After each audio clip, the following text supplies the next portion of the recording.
Hello, j'espère que vous allez bien. Bienvenue dans cette nouvelle vidéo YouTube où on va faire un bilan du coup de mon expatriation. Donc ça fait déjà 2 mois que je suis arrivée à Dubaï. Donc il s'est passé beaucoup de choses honnêtement depuis le bilan que j'avais fait sur le premier mois. D'ailleurs, si vous n'avez pas vu la vidéo, je vous invite à aller la regarder peut-être avant. Comme ça, j'explique un petit peu le contexte de pourquoi je me suis expatriée à Dubaï, etc. Et c'est vrai que je vous en ai parlé du coup pour ceux qui me suivent sur Instagram. Je vous remets mon compte ici. J'ai eu beaucoup de galères. Donc j'ai fait une petite FAQ sur mon Insta et du coup j'ai sélectionné les questions les plus intéressantes et je vais y répondre vraiment à cœur ouvert, sans filtre dans cette vidéo. Donc la première question c'était est-ce que c'est dur de s'expatrier, de migrer sa boîte? Franchement, au début, je pensais que ça allait être facile. Donc, je suis passée par une agence ici à Dubaï qui m'a ouvert ma boîte, qui m'a fait mon Emirates ID, qui m'a accompagnée à la visite médicale, etc. Au début, ça avait l'air simple, jusqu'à temps que du coup, je me fasse accompagner d'avocats fiscalistes. Du coup, j'ai vraiment beaucoup de galères par rapport au fait que voilà, j'avais une société en France, donc il faut que je fasse une exit tax. Ça coûte assez cher.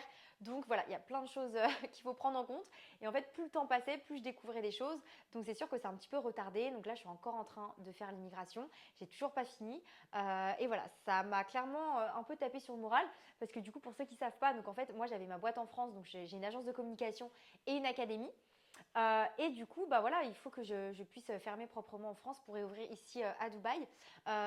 Donc ça prend un petit peu de temps. C'est vrai que voilà, j'ai cette chance aujourd'hui de pouvoir voyager et vivre où je veux, que ce soit travailler en France, comme à Bali, comme à Dubaï. En vrai, je peux travailler vraiment d'où je veux. Donc ça, c'est vraiment le gros avantage. D'ailleurs, si ça t'intéresse, si tu étais peut-être, si toi aussi tu es salarié aujourd'hui, que tu n'en peux plus de ton travail, que tu voudrais trouver voilà, une alternative sans pour autant avoir de diplôme ou vraiment te reconvertir facilement, n'hésite pas, je fais une formation gratuite, je te mets le lien dans la bio. Moi, c'est vraiment ce qui m'a permis aujourd'hui de passer de salarié déprimé, j'étais à Paris, métro, boulot, dodo, tu connais, à aujourd'hui une vie où je vis à Dubaï, au soleil, toute l'année. Donc ça, c'est vraiment un gros avantage.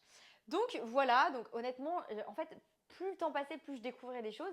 Et je me suis dit, en fait, mais tu t'es expatrié beaucoup trop tôt à Dubaï. Et limite, en fait, franchement, je vous cache pas que j'ai limite hésité à rentrer en France parce que j'étais là en mode, mais en fait, moi, j'ai encore le train de vie. J'ai maintenant le train de vie de Dubaï, mais j'ai encore mon salaire de France. Vous allez voir après, je vais vous parler un petit peu de mon appartement. C'est vrai que c'est des coûts qui coûtent cher.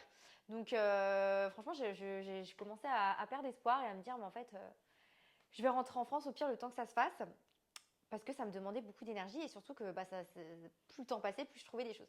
Et surtout, j'avais l'impression que Dubaï en fait voulait pas de moi. Il m'arrivait que des dingueries sur dingueries. Enfin bref, du coup j'étais là en mode mais ça m'a démotivée. Donc voilà, c'était on va dire là le deuxième mois, c'était pire que le premier mois, on va dire. Niveau administratif, etc. Donc bon, je ne recommande pas, mais en même temps, c'est ce que je me dis toujours. Je me dis en fait, si c'était facile de s'expatrier et voilà, de faire tout ça, tout le monde le ferait. Donc c'est un moment de ma vie où je dois passer, où ça doit être un petit peu plus difficile. J'ai un petit peu d'obstacles, mais voilà, l'univers ne t'envoie rien que tu ne peux pas surmonter. Donc ça, c'est voilà, c'est trop bien. Comment tu as trouvé ton appart? Alors du coup, j'ai la chance d'être dans un magnifique appartement. J'ai pas encore fait d'appartement tour, mais il est incroyable. Donc nous, on est situé à Emar Beachfront, donc du coup, je suis toujours en coloc avec ma copine. Donc on est hyper bien situé. On a encore une vue encore plus magnifique que d'habitude, avec vue sur la mer, etc. Il est encore mieux que le précédent. Donc on paye 6 000 euros, donc ça fait 3 000 euros chacune. Donc comment on l'a trouvé? Donc là, on a payé 2 mois. Du coup, on a demandé une petite réduction, mais bon, ça reste quand même un certain prix. Et on l'a trouvé sur Airbnb tout simplement et on a négocié après en direct avec l'agence qui le loue. Donc voilà. Est-ce que c'est dur de se faire des amis, refaire son cercle de zéro? Alors moi, je trouve pas que ce soit difficile honnêtement de se faire des amis à Dubaï parce qu'en fait, les gens, il faut savoir que quand tu es expatrié, tu n'as pas ta famille ici. Donc du coup, plus facilement, tu vas t'ouvrir aux autres, boire des cafés, etc. Et c'est vrai que voilà, les gens dans la sphère entrepreneuriale, c'est assez facile de connecter avec eux sur les réseaux sociaux. Donc voilà, et moi, j'essaye toutes les semaines, 1 ou 2 fois par semaine, d'aller boire un café avec quelqu'un pendant 2 3 heures, parler business, etc.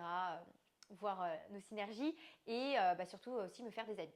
Mais moi je trouve que ça va, c'est pas si compliqué que ça, surtout que moi ma coloc elle a aussi du coup des amis ici parce que ça faisait plus longtemps qu'elle vivait ici. Donc du coup elle m'a aussi introduit à ses amis, donc ça c'est trop chouette. Et voilà, et moi j'ai au niveau social en vrai ça va, je me suis fait des amis aussi ici également. J'avais des amis aussi de France qui sont ici aussi et j'ai aussi du coup mon bras droit qui est à Dubaï. Donc franchement non, moi je trouve que c'est pas difficile. Après, c'est sûr que c'est difficile de se dire qu'on recommence tout de zéro. Mes meilleurs amis de France, bah voilà, je les appelle en FaceTime, mais du coup, ils sont pas là. Les personnes sur qui je peux le plus compter, ils sont pas là non plus. Donc, c'est sûr que voilà, il faut recommencer tout de zéro. Mais voilà, si on veut une nouvelle vie, etc., c'est super important. Autre question, comment va ton moral? Bah déjà, merci beaucoup, c'est trop gentil. C'est vrai que j'ai partagé pas mal mes aventures, mes hauts et mes bas de toute mon expatriation sur Instagram. Donc, n'hésite surtout pas à aller me suivre pour voir un petit peu la suite de mes aventures. C'est vrai que ça va un peu mieux qu'avant parce que vraiment, je me dis, mais ok, une étape après un pied après l'autre. On avance doucement, mais sûrement. Toutes les bonnes choses prennent du temps. C'est vrai que c'est pas encore le feu, on va dire.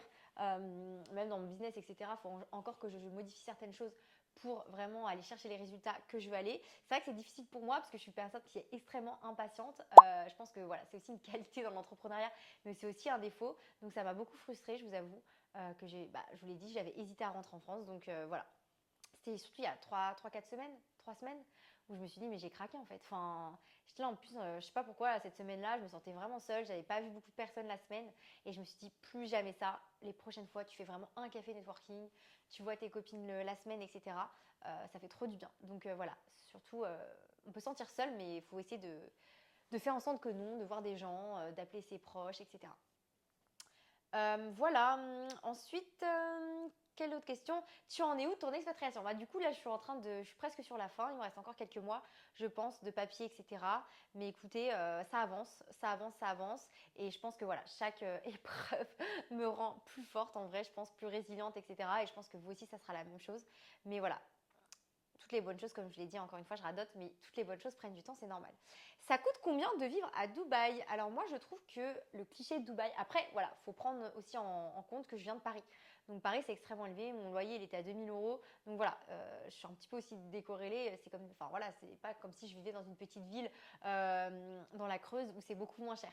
Donc voilà, moi, je vais dire un petit peu ce que je dépense. Donc mon loyer, du coup, il a 3000 euros, tout compris, avec le Wi-Fi, les charges, etc. Parce que du coup, c'est une location Airbnb. Je paye tous les mois 350 euros pour me faire livrer mes repas le midi et le soir et un snack 5 fois par semaine. Donc voilà, j'ai eu un super code promo avec, ça s'appelle Ride Bytes. Donc voilà, c'est trop bien.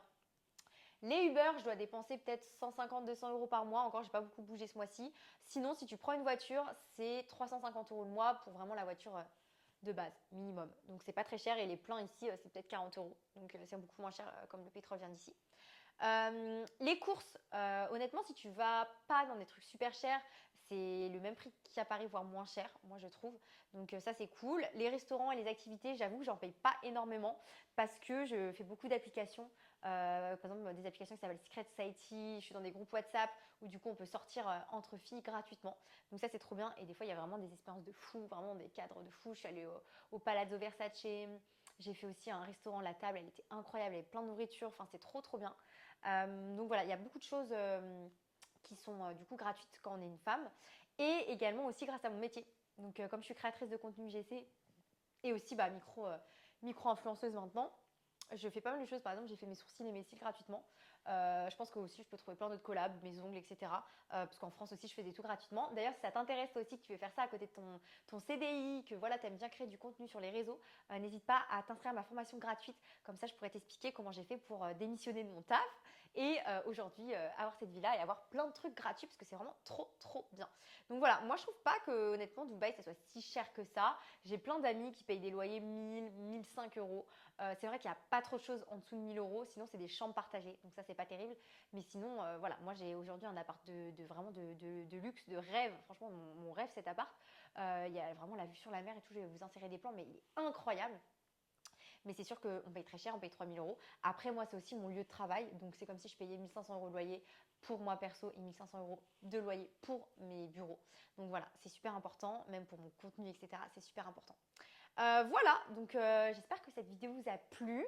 Je ferai comme ça des petits bilans récap au fur et à mesure. Voilà, pour un petit peu documenter cette nouvelle vie. Je sais que ça vous intéresse énormément. J'ai eu plein de bons retours sur ma dernière vidéo, donc n'hésitez pas si vous avez des questions sur l'expatriation, que ce soit une expatriation en tant que salarié, parce que j'ai beaucoup d'amis aussi salariés, donc je connais un petit peu, ou une expatriation aussi en termes de business, si vous voulez migrer votre boîte. Voilà, n'hésitez pas, j'espère que la vidéo vous a plu. Si vous avez aimé, mettez un petit pouce, abonnez-vous et on se retrouve très vite pour la prochaine vidéo. Bye bye!